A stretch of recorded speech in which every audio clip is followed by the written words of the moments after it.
শেষ ঠিকানা যদি 3.5 হাত মাটি হয়, তাহলে কিসের তো ক্ষমতার দাপট?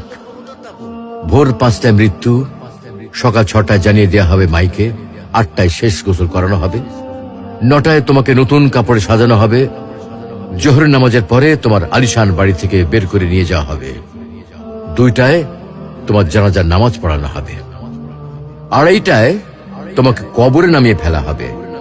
মাটি দেওয়া শেষ হয়ে গেলে কেউ তোমার জন্য দোয়া করবে, আর কেউ চলেও আসবে। এই তো জীবনের শেষ আয়োজন। তো কিসের তো অহংকার, কিসের তো ক্ষমতার দাপট? হ্যাঁ, ক্ষমতা কারোর জন্য চিরস্থায়ী নয়। অন্যায় ভাবে কাউকে ঠকালে একদিন ঠিক নিজেকেও ঠকতে হবে, এটাই নিয়ম।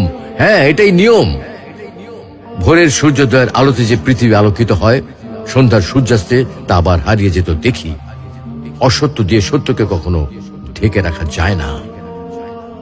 প্রকৃতি বড়ই নির্মম।